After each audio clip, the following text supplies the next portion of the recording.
NCERT Mathematics class 7 exercise number 2.1 or question number 5 দিয়া আছে যে Bijit has spent 3/4 part on pursuing copy. Actually এটা 3/4 নহয়, এটো 3/5 হ'ব, এটো হ'ব 3/5 কিয়নো সোয়া এইফালে আমি যদি চাও যে ইয়াতে কিমান আছে Bijit 3/5 অংশ বহি কিনাত খৰচ কৰিছে। নেক্সট কি কৈছে and pen and 2/7 part of geometry instrument box from the amount of money his mother gave him as a pocket money. মানে বিজিতক যিখিনি তেওঁৰ মাকে পকেট মানি দিছিল তাৰে পৰা 3/5 পাৰ্টস পাৰ্সিং কৰিছে কপি আৰু কলমত 2/7 পাৰ্টস খৰচ কৰিছে জিওমেট্ৰি বক্স কিনোতে। তাৰপিছত কি কৈছে find the part of money left with the Bijit and arrange the 3 parts descending order. তেতিয়াহ'লে কিমান টকা সি কি কৰিছে মাকৰ পৰা পাইছিল আৰু কিমান টকা কোনটো পাৰ্টত খৰচ কৰিলে আমি সেইটো উলিয়াব লাগে। সো আমি ধৰি লম x টকা ইয়াক কি কৰিছিল পকেট মানি দিছিল। আমি ইয়াতে লিখিলো কোশ্চেন নাম্বাৰ কিমান এক্সাৰসাইজ নাম্বাৰ এইটো আছে কিমান এক্সাৰসাইজ নাম্বাৰ আছে আমাৰ 2.1 কোশ্চেন নাম্বাৰ 5। তো সোয়া পোনপ্ৰথমে যে আমি চাওঁ ইয়াতে কোশ্চেন নাম্বাৰ 5ত আমাক দিয়া আছে আমি এই হিচাপত লিখি লম late da total money, let the total money, আমি total money কিমান ধৰি লৈছো suppose let the total money be x, okay, so according to question কি কৰিছে পেনত কিমান খৰচ কৰিছে 3/5 part of x plus next কিহত খৰচ কৰিছে জিওমেট্ৰি ইনস্ট্ৰুমেন্ট কিমান খৰচ কৰিছে 2/7 part of x আৰু বাকি যিখিনি আছে সেইখিনি আমি ধৰি লও যে সাপোজ সেইখিনি ধৰি লৈছো আমি যে y প্লাস আৰ এটা y পাৰ্ট আছে সেইটো খৰচ কৰিছে এইটো বাকি আছে হাতত আছে সো গুটেইখিনি প্লাস কৰিলে কিমান টকা আহে x টকা ওকে। এতিয়া 3/5x মানে কি 3/5 অফ মানে কি ইনটু তো 3/5x এটো কিমান আইব 2/7x plus y is equals to কিমান x। তো এটা এটা কাম কৰা এই দুটা খবালে লৈ যোৱা আৰু ইয়াতে y টুক ৰাখি দিয়া তেতিয়ালে এনেকা আমি লিখিম x ইয়াতে লিখিম আমি -3/5 আৰু এটো প্লাস আছে প্লাস টু মাইনাস হৈ যাব 2/7 ইয়াতে x আছে সো x লিখিলো। এতিয়া ইয়াতে আমি y ৰাখি দিম y ৰাখিলো এতিয়া সোয়া ইয়াতে x আছে ইয়াতে x আছে ইয়াতে x আছে আমি x টু কমন ললো ওকে x টু কমন ললো। তেতিয়ালে আমি ইয়াৰ ফালে যদি আমি চাও গোটেইখিনি আমি ক্যালকুলেট করি তেতিয়ালে ইয়াতে কিমান আহিব এটা 1 আহিব মাইনাস ইয়াতে কিমান আহিব 3/5 আহিব মাইনাস কিমান আহিব ইয়াতে 2/7 আহিব আহিল। এতিয়া এই গোটেইখিনি আমি ক্যালকুলেট কৰাৰ কাৰণে কি কৰিব লাগিব এলসিএম লব লাগিব এটোৰ তলত কিমান আছে এটা 1 আছে তো 1 * 35 * 7 কৰিলে আমি কিমান পাম মানে 1 5 আৰু 7 এই তিনটাৰ আমাৰ এলসিএম কিমান আহিব এতে 5 এর আমি ডিভাইড করলে এটা একবার যাব 7 ত না যায় আকৌ যদি আমরা হাতেৰে ডিভাইড কৰো হাত কেবাৰ যাব একবাৰ যাব তাৰ মানে 5 * 7 কৰলে কিমান পাম আমি 35 তো গোটেই কেটাৰ তলত 35 বনাব লাগিব তো 35 বনাম এতিয়া 1 ৰ লগত 35 ইনটু কৰিলে 35 হ'ব তেতিয়া ইয়াত আহিব 35 মাইনাস 5 ৰ লগত কিমান 7 তো হাত 3 গুণ কিমান 21 মাইনাস হাতৰ লগত কিমান 5 তো 5 7 গুণ কিমান 5 2 গুণ কিমান ইয়াত আহিব 10 ইয়াতে কিমান আছে x আছে। তো এইবার এতে যদি আমি চাও 35 -20 और -10 কিমান আহিব -31 হ'ব ডিভাইডেড বাই কিমান আহিব 35 তো ইয়াতে ৰাখি দিয়া x তো 35 ৰ পৰা 31 গুছি গলে কিমান আহিব 4/35 x তাৰ মানে যিমান টকা দিছে তাৰ 4/35 টকা কি কৰিছে ইয়াৰ হাতত এতিয়াও আছে। এটা নেক্সট আকৌ কোৱা হৈছে যে এই গোটেইখিনি পাৰ্টত কি কৰিব লাগে ডিসেন্ডিং অৰ্ডাৰত সজাব লাগে ডিসেন্ডিং মানে অধক্ৰম যাক অসমীয়াত কোৱা হয় অধক্ৰম অধক্ৰম মানে কি সৰুৰ পৰা ডাঙৰলৈ নে ডাঙৰৰ পৰা সৰুলৈ ডাঙৰৰ পৰা সৰুলৈ ঊৰ্ধ্বক্ৰম মানে সৰুৰ পৰা ডাঙৰলৈ আৰু অধক্ৰম মানে ডাঙৰৰ পৰা সৰুলৈ। তো চোৱা এটা কিমান পাইছো আমি এটা পাইছো 3/5 এটা নম্বৰ পাইছো আমি 2/7 আৰু এটা পাইছো আমি কিমান 4/35 তো এই দুটাক আমি ডাইৰেক্ট আমি ক'ব নোৱাৰি কোনটো ডাঙৰ হ'ব কোনটো সৰু হ'ব তো এটা কাম কৰো আমি ইয়াতে এটোক আমি এনেকৈ লিখি দিওঁ ইয়াতে আমি ৰাখি দিলো 3/5 ইনটু এটোক আমি লিখিলো 2/7 ইনটু ইয়াতে এটা 7 ইনটু কৰি দিয়া 7 ইনটু কৰি দিয়া তো ইয়াতে এটা 5 ইনটু কৰি দিয়া 5 ইনটু কৰি দিয়া তো ইয়াতে কিমান পাবা ইয়াতে পাবা 7 3 গুণ 7 5 গুণ 35 35 আৰু ইয়াতে কিমান আহিব 21 সিমিলারলি আমি যদি চাও ইয়াতে কিমান আহিব 7 5 গুণ 35 আৰু ইয়াতে 5 দুগুণ কিমান আহিব 10 তো সো এটা পালো 21/35 এটা পালো 10/35 এটা পালো 4/35 সবতকে ডাঙৰ কোনটো তেতিয়া হলে therefore সবতকে ডাঙৰ কোনটো ডাঙৰ হৈছে 21/35 তাৰ মানে 3/5 টো হৈছে সবতকে ডাঙৰ তাতকে সৰু কোনটো 10/35 4 পৰা আহিছিল 2/7 পৰা আহিছিল তাতকে সৰু কোনটো আছে 4/35 তো এটা হৈ গ'ল ডিসেন্ডিং অৰ্ডাৰ ওকে সো এখানে আমি চালো কোশ্চেন নাম্বাৰ এতে কিমান সলভ কৰিলো 5 এতিয়া চালো কোশ্চেন নাম্বার 6 তো সো কোশ্চেন নাম্বার 6 ত কি কৈছে কোশ্চেন নাম্বার 6 ত ইয়াতে দিয়া আছে আমাৰ যে শেমালি রিডস 3/5 আওয়ার্স এভরি ডে কিমান ঘন্টাকে পড়ে ইমান ঘন্টাকে প্রতিদিনে পড়ে আউট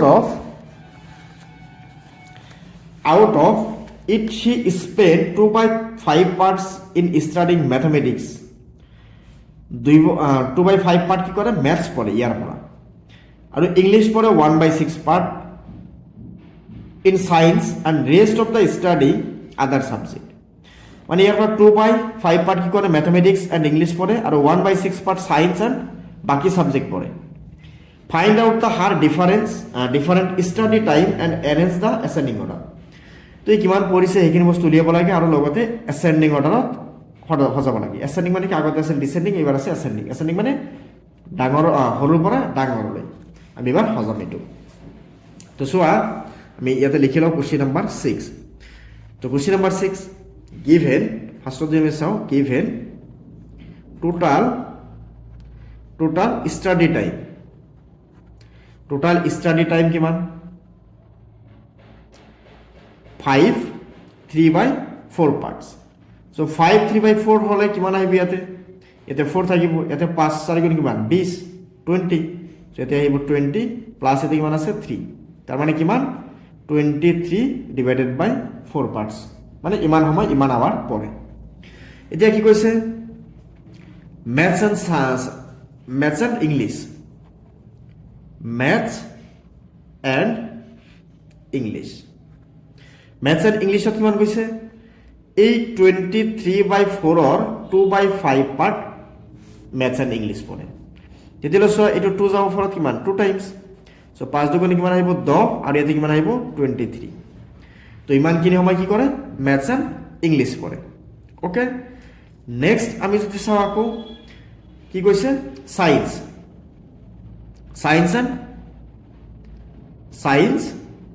এন্ড রেস্ট সাবজেক্ট কিমান পড়ে 1/6 পার্ট পড়ে কার 23/4 or 1/6 পার্ট তাহলে এবার ইনটু করে দিয়া 6 4 যা কিমান আহিব 24 ইয়াতে কিমান আহিব 23 তো ইমানখিনি পড়ে বাকি সাবজেক্ট এতিয়া আমি চাও আমাৰ কি কৈছে তেতিয়ালে find out the difference study time and arrange the ascending order তো তেতিয়ালে বাকি সময় কিমানখিনি থাকিলে আমি সেইখিনি উলিয়াম সো দেয়ারফর এতে টোটাল 5 3/4 ইমানখিনি পড়ে তাৰে পৰা ম্যাথছ পড়ে কিমান 2/5 প্লাস ইয়াতে সায়েন্স কিমান পড়ে 1/6 তো এই দুটাক মাইনাস কৰি দিয়া বাকি যিখিনি সময় আছে সেইখিনি ওলাই আহিব তো এইটো মানে কিমান পাইছো আমি ইয়াতে 4 আৰু ইয়াতে কিমান আহে 23 মাইনাস এই দুটা ক্যালকুলেট কৰতে আছে এটো লগত এটো কিন্তু কৰা সো 5 * 6 আৰু এটো লগত এটো কিন্তু কৰা 2 * 6 প্লাস তো 5 ৰ লগত 1 ইনটু কৰি দিয়া আহিল এতিয়ালে ইয়াৰ পৰা আমি কি পাম 23 ডিভাইডেড বাই 4 মাইনাস এতে কিমান আহিব 30 26 কিমান আহিব 6 12 12 আৰু কিমান আছে 5 এতিয়ালে ইয়াতে কিমান পাবা 23 ডিভাইডেড বাই 4 মাইনাস এতে কিমান আহিব 30 এতে কিমান আহিব 17 সো এই দুটাকে যে মাইনাস কৰিব গলে আমাৰ আকো দিগদাৰি হৈ আছে আকো এলসিএম লব লাগিব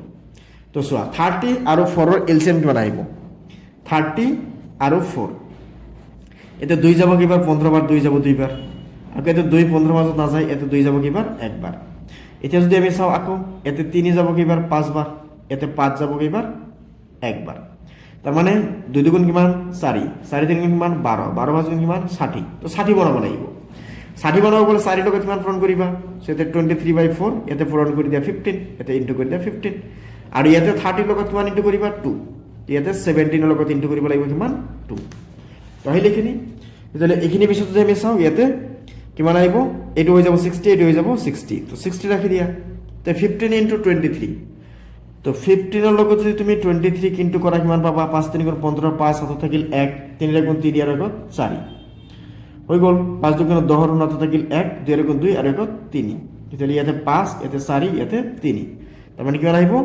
345 মাইনাস 17 দুগুণ কিমান 17 দুগুণ 34 তাহলে ইয়াৰ পৰা 34ক মাইনাস কৰি দিয়া তো মাইনাস কৰিলে কিমান পাবা ইয়াতে 5 ৰ পৰা 4 গ'লে কিমান 1 4 পৰা 3 গ'লে কিমান 1 ইয়াতে কিমান আছে 3 তাৰ মানে আমি কিমান পাম 311 আমি পাই যাম ইয়াতে 60 ইয়াতে পাই যাম আমি 311 আহে 311 এইবাৰ আমাৰ ইয়াতে কি কোৱা হৈছে ইয়াতে কোৱা হৈছে যে এই গোটেইখিনিক তুমি কি কৰা ডিসেন্ডিং অৰ্ডাৰত সজোৱা কি অৰ্ডাৰত সজাব লাগে ডিসেন্ডিং অৰ্ডাৰ সৰি এসেন্ডিং অৰ্ডাৰত সৰুৰ পৰা ডাঙৰলৈ সজাব লাগে তো ইয়াতে কিমান কিমান পাৰ্ট পালো ইয়াতে এটা পালো আমি 23 ডিভাইডেড বাই 4 পাৰ্ট পালো ইয়াতে এটা পালো 23 ডিভাইডেড বাই 4 এটা পালো কিমান 23 ডিভাইডেড বাই 10 এটা পালো কিমান 23 ডিভাইডেড বাই 24 এই তিনটা পাৰ্ট পালো এই তিনটা তুমি ক্ৰমে সজাই দিয়া এটা কিমান 23 ডিভাইডেড বাই এটা পাইছো আমি 23 ডিভাইডেড বাই 4 এটা পাইছো আমি 23 ডিভাইডেড বাই 10 এটা পাইছো আমি কিমান 23 ডিভাইডেড বাই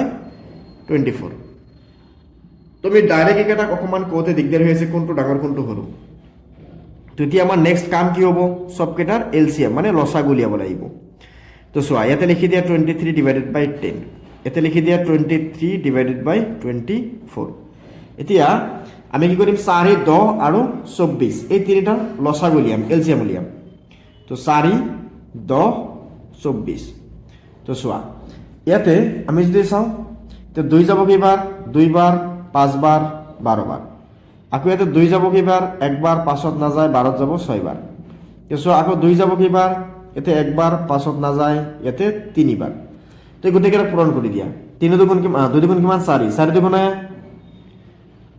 নাইবা এনেকৈ চোৱা এইটুক আৰু এইটুক পূৰণ কৰি আমি কিমান পাম 5 দুগুণে 10 3 দুগুণ কিমান 6 6 দুগুণ 12 তো 12 লগত 10 পূৰণ কৰি আমি কিমান পাম 120 তাৰ মানে গোটেইকেইটা তলত 120 120 বনাব লাগিব তো 4 লগত কিমান পূৰণ কৰিলে 120 হ'ব সো 4 লগত 2 5 10 আৰু 3 তাৰ মানে 30 পূৰণ কৰিলে 120 হ'ব 30 তো সো এতে 30 কৰিলে 3 4 গুণ 12 এতে কিমান আহিব 0 তেতিয়ালে কিমান আহিব এতে কিমান আহিব তেতিয়ালে 3 দুগুণে 3 3 গুণ 9 আৰু 3 দুগুণে 6 ইয়াতে এটা 0 আছিল 0 নেক্সট 10 লগত কিমান পূৰণ কৰিলে 120 হ'ব 12 ইয়াতে পূৰণ কৰি দিয়া 12 12 পূৰণ কৰিলে 120 আৰু ইয়াতে 23 আৰু 12 পূৰণ কৰিলে কিমান আহিব 276 আহিব নেক্সট 24 লগত কিমান পূৰণ কৰিব লাগিব 120 হ'বলৈ হলে 24 ইয়াৰ পৰা ক'ৰ পৰা আহিল 2 দুগুণ 4 2 দুগুণ 4 4 দুগুণ 8 8 3 গুণ 24 তাৰ মানে 24 লগত 5 পূৰণ কৰি দিয়া এতে 5 তো চাবা 5 4 গুণ 20 শূন্য হাতত থাকিল 2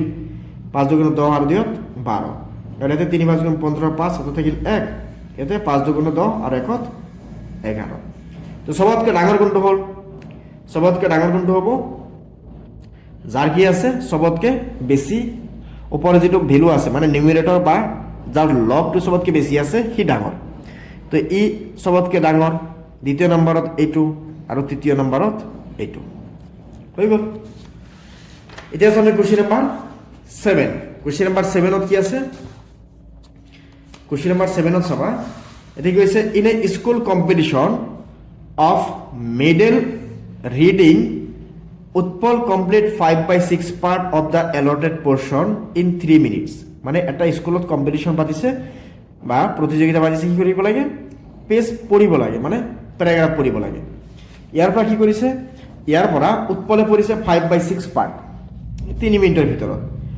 Ranjan complete 10/11 part of the allotted page in the same time who read more আৰু ৰঞ্জনে পঢ়িছে কিমান 10/11 পার্ট তেতিয়ালে কোনে বেছি পঢ়িলে এজনে কিমান 5/6 পার্ট এজনে কিমান 10/11 পার্ট তো চোৱা 5/6 পাৰ্ট আৰু 10/11 পার্ট আমি ইয়াতে লিখিলো এনেকে লিখিলো যে Utpal read 5/6 part okay and Runjun read 10/11 part. এইখিনি আমাক দিয়া আছে গিভেন, অ'কে, এইখিনি আমাক দিয়া আছে। তো তেতিয়াহ'লে আমি যদি ইয়াৰ পৰা চাওঁ, দিয়াৰ ফৰ এটা আছে 5/6, এটা আছে কিমান 10/11। তুমি এই দুটা, এই যিটো তলত দিয়া আছে এইটো কোৱা হয় ডিনমিনেটৰ বা হৰ বুলি কোৱা, এইটোক চেম চেম কৰিব লাগিব। তো তেতিয়াহ'লে কিমান ইনটু কৰিলে আমি চেম চেম পাম দুটাক? তো চোৱা, তুমি ইয়াতে ইনটু কৰি দিয়ে 11 আছে, ইয়াৰ লগত ইনটু কৰি দিয়ে এইটোক মানে 6ক, তো ইয়াতে 6ক, এতিয়া 6 আছে ইয়াৰ লগত ইনটু কৰি দিয়ে এইটোক মানে 11ক। তো 11 6 ইনটু কৰিলে কিমান আহিব 66, আৰু 5 ইনটু কৰিলে কিমান আহিব 55। এতিয়া 6 ইনটু কৰিলে কিমান আহিব 66, 10 আৰু 6 ইনটু কৰিলে কিমান আহিব 60। চোৱাচোন ক'ত বেছি আহিছে, এইটোত, হয় নাই? মানে ৰুণজুনে বেছি পৰিছে। তেতিয়া আমি কি কৰিম, ইয়াতে লিখি দিম দিয়াৰ for Runjun read more than Utpal. Okay, হৈ গ'ল কুৱেশ্যন নম্বৰ 7 সমাধান। এতিয়া চাবে কুৱেশ্যন নম্বৰ 8। কুৱেশ্যন নম্বৰ 8 চোৱাৰ আগতে এইটো কুৱেশ্যনটো চাই লওঁ। Rita read 3/5 parts. কি আছে ইয়াতে, কি কৈছে যে ৰীতা ৰিড 3/5 পাৰ্টছ। ৰীতাই কিমান অংক পঢ়িছে? 5/3 অংক পঢ়িছে। Of A short story book of 75 page. 75 page থকা এটা কিতাপৰ বা এটা নভেলৰ বা এটা বুকছৰ 3/5 পাৰ্ট পঢ়িছে। How many page of the book are left to read. তেতিয়াহ'লে কিমান পেজ পঢ়োতে বাকী আছে আমাক সেইটো উলিয়াব লাগে। অ'কে, তো চোৱা, আমি এনেকৈ লিখোঁ যে given total number of pages. কিমান পেজ আছে? 75 হৈ গ'ল। নেক্সট আমি চাওঁ ৰীতা কিমান ৰিড কৰিছে। ৰীতা ৰিড কিমান আছিল? 3/5 পাৰ্টছ। 3/5 পাৰ্টছ পঢ়িছে। চ' দিয়াৰ ফৰ 75 ইনটু 3/5 ইমানখিনি পঢ়িছে। তো চোৱা, 5 যাব 75ৰ মাজত কেইবাৰ? 75ত 5 কেইবাৰ যায় চোৱাচোন। একবাৰ গ'লে কিমান 5, বাকী থাকিল 2। 25ত কিবাৰ যাব? 5 বাৰ। 5 বাৰ গ'লে কিমান 25। তাৰমানে কিমান আহিব 15 ইনটু 3, তাৰমানে 45 পেজ পঢ়িছে। চ' দিয়াৰ ফৰ কি দিয়া দিছে যে how many pages left the number of, আমি এনেকৈ লিখোঁ the number of pages left to read. পঢ়িব বাকী আছে কিমান পেজ? তো 75ৰ পৰা 45টা পঢ়িছে, 45টা মাইনাছ কৰি দিওঁ, তো কিমান আহিব 30। তাৰমানে 30টা পেজ এতিয়া পঢ়িব বাকী আছে। অ'কে, এটা হ'ল কুৱেশ্যন নম্বৰ 8ৰ সমাধান। এতিয়া চাওক কুৱেশ্যন নম্বৰ 9। কুৱেশ্যন নম্বৰ 9ত কি আছে? চোৱা কুৱেশ্যন নম্বৰ 9। এতিয়া 9ত কোৱা হৈছে যে এ মেন হেজ 200 উইথ হিম। এজন মানুহৰ হাতত 200 টকা আছে। হি পেইড 1/5, মানে 1/5 মানে 1/5 of the amount as a bus fare. Bus ভাড়া কিমান দিছে? 1/5। How much amount was left with him. কিমান টকা তেওঁ তাত আছে সেইটো উলিয়াব লাগে। মানে দুটা কুৱেশ্যন ছেম আছে। আমি ইয়াতে লিখিম যে গিভেন টোটাল মানি। টোটাল মানি কিমান আছে? 200। বাছ ফেয়াৰ কিমান আছে?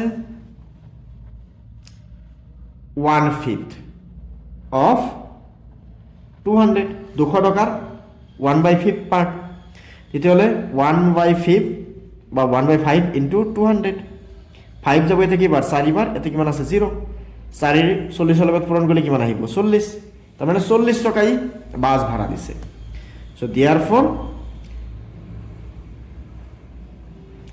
দ্য